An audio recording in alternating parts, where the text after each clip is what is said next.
Hello. In this video, we're going to go over how to find the monthly payment of a loan. We are going to be given the present value, future value, the rate, as well as the time for the loan to take place. After determining the monthly payment, we're going to find the total amount paid over the course of the loan. And then from there, we can find how much interest was paid.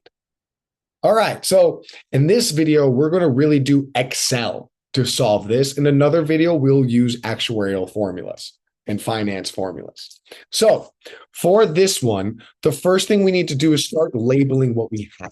We have a present value, a future value, a rate, and N, the number of times it's going to be compounded a month and whatnot, and how many times we have to do it. And then we're going to have payment. That's what we're looking at. So that is, let's just make this a little bigger just so it's a little clearer. Okay, cool. So our present value is going to be the cost of the loan. And the cost of the loan is going to cost us 20,000. Next, our future value, when we're going to pay off the whole loan, is going to be a 0.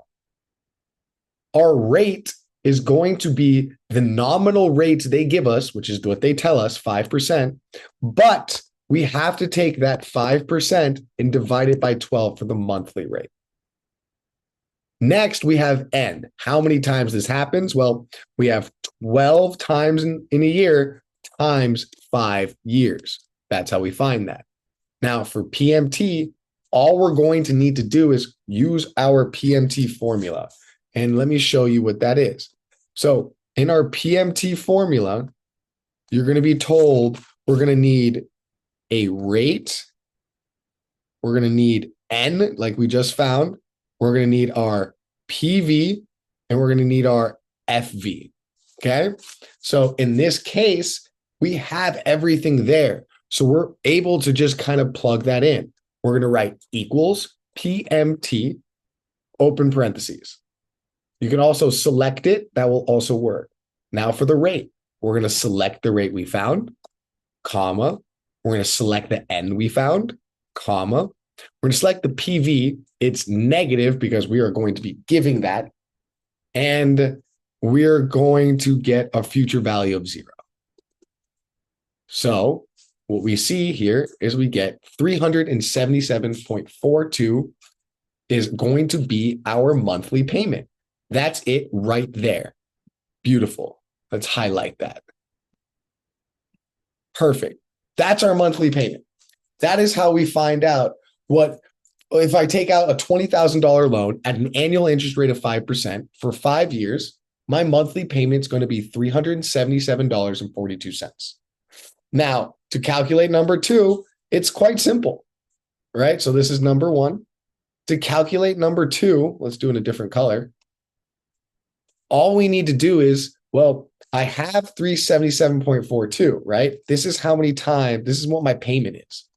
How many times am I going to pay that? Well, we have 60 total payments.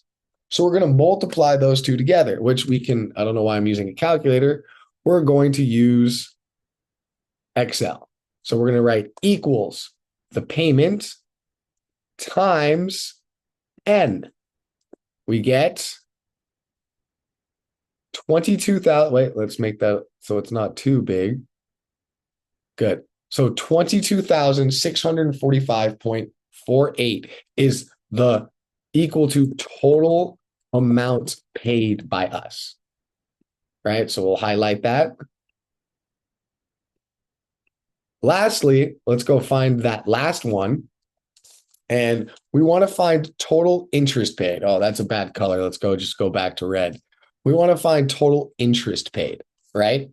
Now, total interest paid is going to be the amount we just found that we paid in total, right? And that's going to be subtracted by the cost of the loan. Everything that isn't the loan cost is what we pay off of interest, right? That's how we know. So we paid $22,648.48, but the loan costs $20,000. So we need to plug that into our formula and solve. So we're going to get equals our total amount paid minus the total loan, which is going to be plus because we have a negative here. And we see that is the total interest paid. Total interest paid. We'll highlight that. Beautiful. So that is how we find our monthly payment given our PV, future value, rate, and number of payments. From there, we're able to find total amount of repaid from our 60 payments. And then from that, we can find total interest by subtracting the loan from the total we paid.